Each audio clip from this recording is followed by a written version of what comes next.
chosen ones, are you secretly using dark manifestation without knowing it? Have you ever wondered why certain people seem to move through life as if something, some unseen force, is always guiding them, protecting them, and even bending reality in their favor? Maybe you felt it yourself. A gut instinct that turned out to be scarily accurate. A dream that predicted something real. A decision that defied logic but led to an outcome too perfect to be coincidence. That's not just luck, that's not just intuition, that is the whisper of something ancient, something cosmic. It's the calling of the chosen ones. And if you're here, if you're hearing this, you're not here by accident. Deep down, you already know that. But what if I told you that you might also be using a kind of dark manifestation without even realizing it? That your reality, your successes, your failures, your bad luck might be the result of unconscious spiritual forces you've been feeding in secret. We live in a time where manifestation has become a buzzword. People throw it around like it's just about thinking positively or writing down affirmations. But manifestation is ancient, older than language. It's not just about light and love.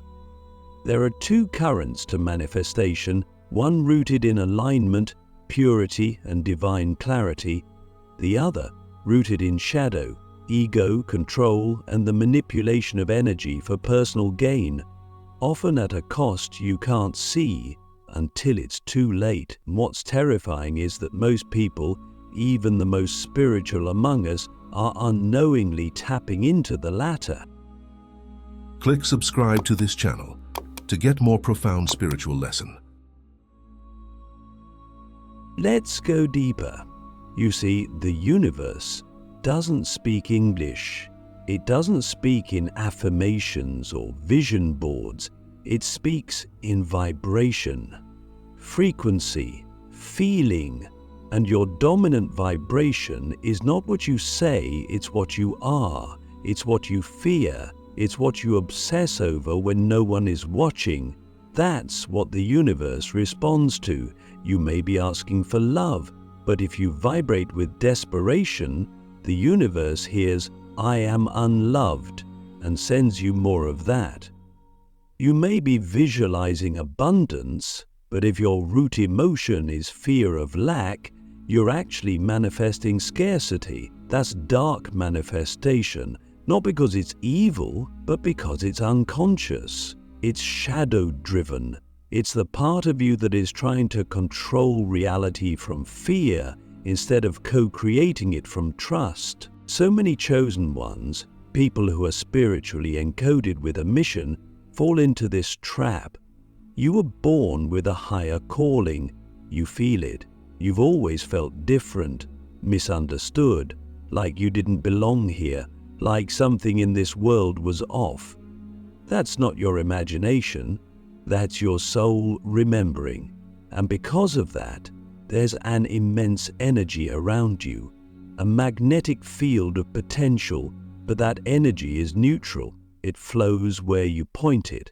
And if you point it toward your trauma, your fear, your need to prove yourself or escape your pain, that power becomes your prison. Ask yourself, how often do you act, decide, or even pray from fear instead of faith?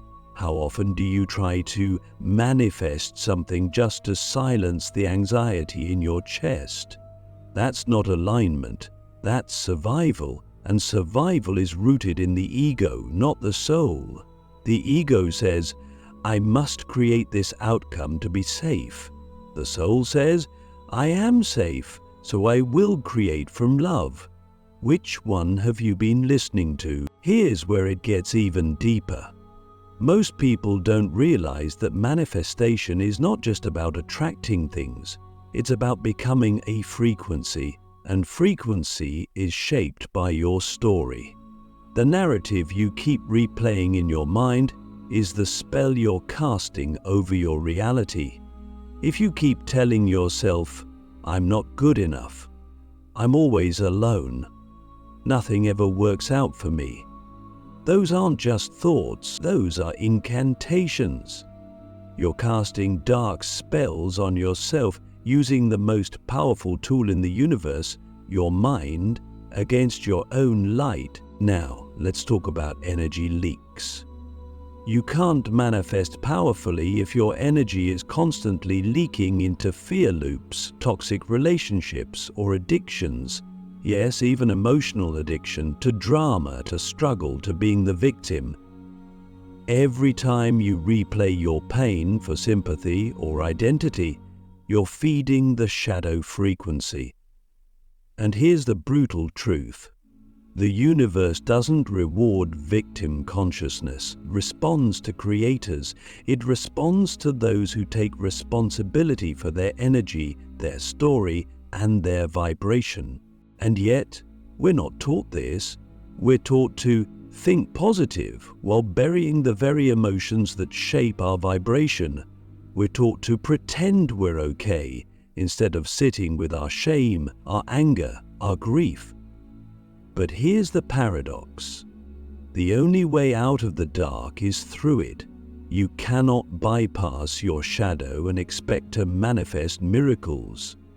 You must meet your darkness, hold it, love it, and integrate it. That's how you clear the channels of manifestation. That's how you become a true chosen one, not just awakened but aligned. So I ask you now, what are you unconsciously manifesting? What patterns keep repeating in your life, not because you're cursed, but because your energy is stuck in a loop? What parts of you are still trying to prove something, win love, or earn worth through external outcomes? These aren't just emotional wounds, they are energetic magnets. And until you heal them, you will keep attracting the same experiences dressed in different clothes. Let me give you something practical. Tonight, before you sleep, ask your higher self a question. What am I afraid would happen if I got everything I ever wanted? Sit with that, write it down. You'll be shocked, because hidden under your most powerful desires is often a deeper fear that you'll lose it, that you're not worthy, or that it will change who you are. That fear becomes the hidden code your manifestation engine runs on. And until you rewrite that code, you'll keep short-circuiting your own miracles. You might be thinking, but I've done the work. I meditate, I journal, I pray. And that's beautiful, but let me tell you something from the depths of my soul. The real work begins when you stop trying to manifest from your mind and start becoming the embodiment of your soul. When you stop chasing and start remembering. When you stop begging and start radiating. Because the chosen ones don't need to force reality. They become the frequency that bends it. You are powerful beyond belief. But your power is not in what you can attract. It's in what you can transmute. The darkness you've endured was not punishment. It was preparation. The shadow you've walked through was not a detour. It was a doorway. The very pain you've been trying to escape is the soil of your greatest awakening, if you choose to alchemize it instead of avoid it. So ask yourself, am I using the light to hide my shadow, or am I using my shadow to deepen my light? The mirror realm. Why the universe reflects your wounds more than your desires. Part 2. The universe is not a wish-granting factory, it's a mirror. A living, breathing, intelligent mirror that doesn't show you what you want, but what you are. This is a truth so many people resist. We're conditioned to believe that if we just think about something enough, we can pull it into our lives. But in reality, manifestation isn't about the thoughts on the surface. It's about the energy beneath them, the frequency you carry in your bones, in your breath, in the silence between your words. That's what the universe reflects. So, if you've ever wondered why you keep attracting the same kind of toxic relationship, the same lack of money, the same repeating cycles of pain, despite all your affirmations and intentions, the truth is, the universe isn't ignoring your desires, it's responding to your wounds. And wounds don't heal just because you put pretty words on top of them. Healing doesn't happen through denial, it happens through radical honesty. Through sitting with yourself in the raw, unfiltered truth of who you are when no one is watching. The universe is hypersensitive to authenticity. It doesn't care what mask you wear in public. It responds to the energy you emit when you lie in bed at night and wonder if you're enough. That's the vibration that creates your reality. That's the signal you're broadcasting 24/7, whether you're conscious of it or not. So here's the hard question. What are you pretending not to feel? What truth are you avoiding because it's too uncomfortable to face? Maybe you're afraid to admit that deep down, you don't truly believe you're worthy of love. Maybe you've built a whole identity around being the one who suffers, who sacrifices, who gets through life by enduring rather than creating. And while that identity might have served you in the past, maybe it protected you, helped you survive, it's now the very thing keeping you from your next level. The mirror of the universe doesn't just reflect your affirmations. It reflects your unconscious agreements.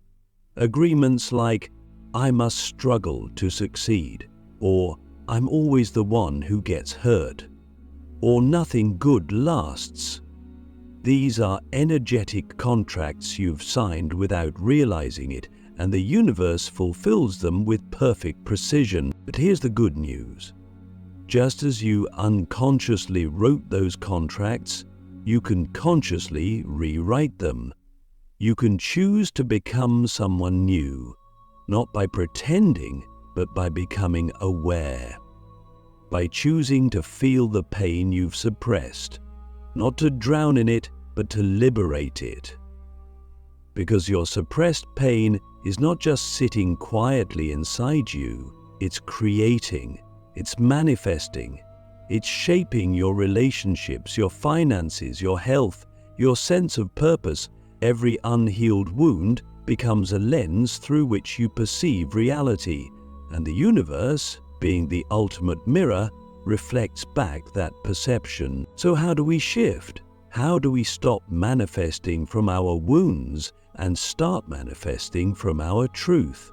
It begins with self-inquiry, with asking yourself questions that cut through the noise.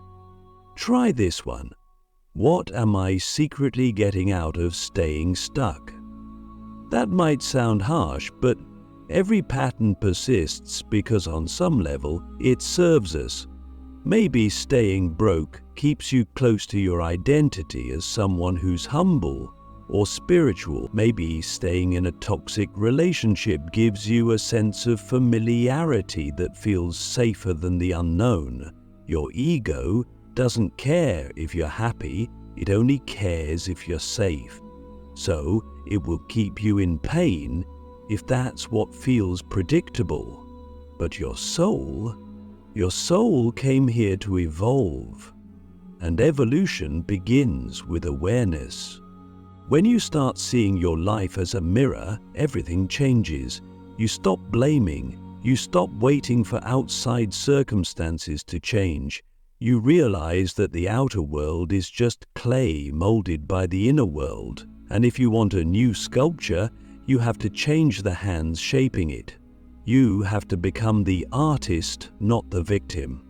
And yes, that kind of responsibility is terrifying. But it's also the most empowering realization you will ever have, because it means you're not at the mercy of life, you are life.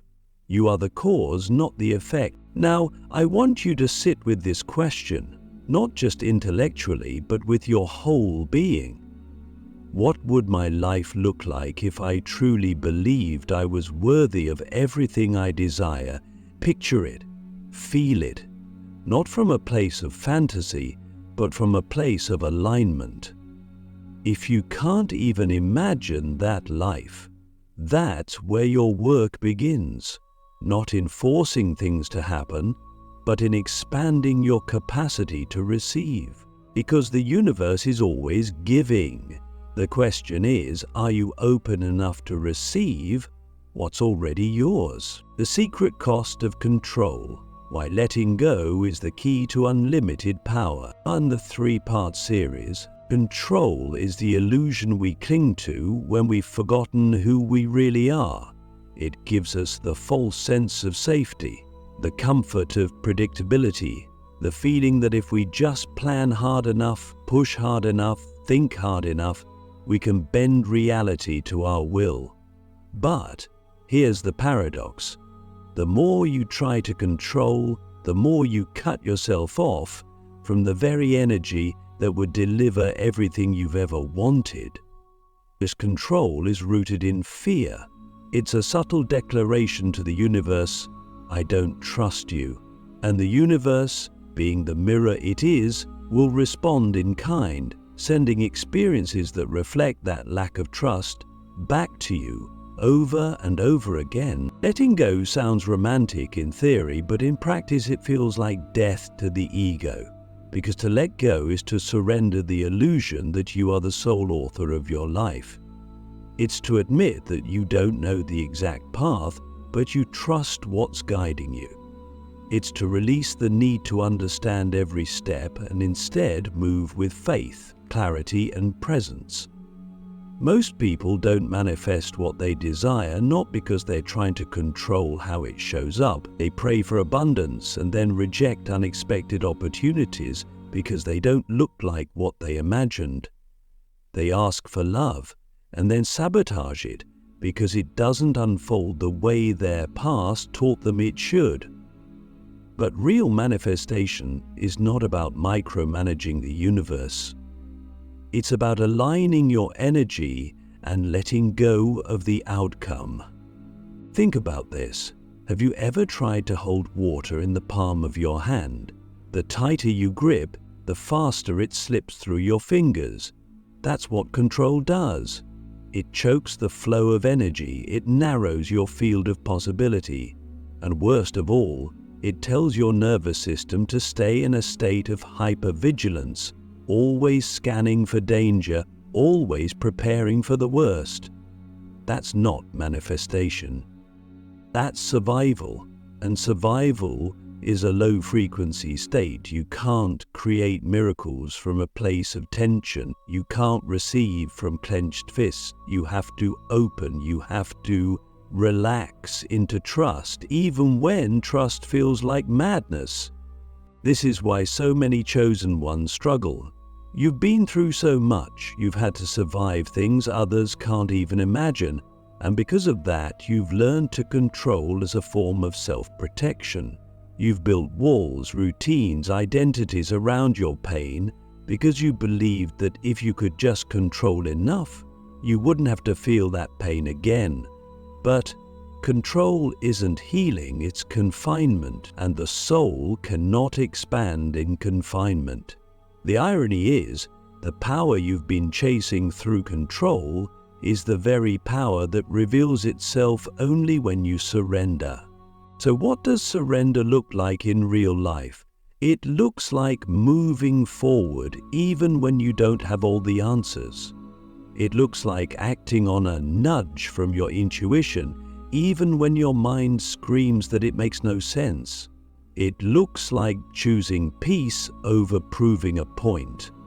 It's not passivity, it's not laziness, it's radical alignment, which is the highest form of spiritual strength, to be able to stand in the unknown, rooted in your essence, knowing that what's meant for you is already yours and nothing can take it away. Let me ask you something real. What are you trying to control right now that you secretly know you need to release? Is it a person? A timeline? A version of yourself you've outgrown? What would happen if you just let go? Not gave up. Let go. Let go of the tension. Let go of the mental overthinking. Let go of the need to be perfect. Because in that letting go, something magical happens. You create space. And in that space, the divine can finally move. Creation can finally breathe. And you, the chosen one, can finally remember who you really are. Not the one who controls reality, but the one who co-creates it, effortlessly, from trust, from love, from truth. The final gate, becoming the vessel that reality bows to. Part 4. There comes a moment in every chosen one's journey, a silent, invisible threshold where the old self falls away, and something ancient, powerful, and eternal begins to rise. This is not a moment of fireworks or applause. It's not a scene anyone else can witness. It's the moment you stop chasing power and realize that you are the vessel power flows through. It's the moment you stop asking the universe to give you something and start asking, what am I here to give? That's when reality starts to shift, not because you forced it, but because you became weightless. You became the frequency that reality cannot resist. To become that vessel, you must let go of all false identities. The victim, the hero, the pleaser, the one who's healing, the one who's broken. All of them. Because as long as you're performing a story, you're blocking your soul. The soul doesn't operate in roles, it operates in presence, and presence is magnetic. When you are fully present, you are fully annihilated. You are no longer leaking energy into the past or worrying about the future. You are fully here, and here is where all power lives. But here's the truth most won't tell you. Becoming the vessel doesn't mean life gets easy. It means life gets real. It means you begin seeing with spiritual eyes, understanding that every delay, every rejection, every painful ending was a sacred redirection. It means you stop asking for comfort and start asking for clarity. You stop asking for ease and start asking for truth. Because you've realized that your soul doesn't want the easy path, it wants the authentic one. It wants the path that leads to expansion, to remembrance, to divine embodiment. And when you walk that path, you stop chasing manifestation techniques. You no longer obsess over rituals. You don't need to, because your being becomes the ritual. Your presence becomes the prayer. You walk into a room and shift the energy without saying a word. You think a thought and reality begins to rearrange. Not because you're special, but because you're aligned, because you've cleared the static, because you've transmuted the shadow, because you've become empty enough for the divine to pour through you without resistance. That's when you understand the final secret. Manifestation is not about getting more, it's about becoming more. More open, more true, more surrendered, more whole. And when you become whole, you don't need to manipulate reality. Reality begins to reflect your wholeness. You desire something and it appears not because you pushed, but because you're in sync with the rhythm of the universe. You're not trying to make things happen, you're letting things unfold. You're not in competition with anyone because you've remembered there's no scarcity in the infinite. There's only alignment or misalignment. So what does it take to truly become the vessel? It takes radical self-honesty. It takes devotion to your inner world. It takes a willingness to sit in silence long enough to hear your soul's voice again. And it takes courage, massive, unwavering courage to walk away from anything that no longer reflects your truth. People, habits, beliefs, even parts of yourself. You must be willing to die to who you thought you were, to be reborn as who you really are. And when you do, the world shifts, not because you bent it, but because you bent yourself back into your divine shape. You became the flute, empty and hollow, through which the breath of the universe plays its most beautiful song. You became the mountain, still and unmoved, around which the storms dance but never destroy. You became the chosen one, not because someone picked you, but because you chose yourself. So I leave you with this final question. If you stopped trying to create your dream life and instead became the version of you who effortlessly lives it, what would change? That's your next step. That's the game. Walk through.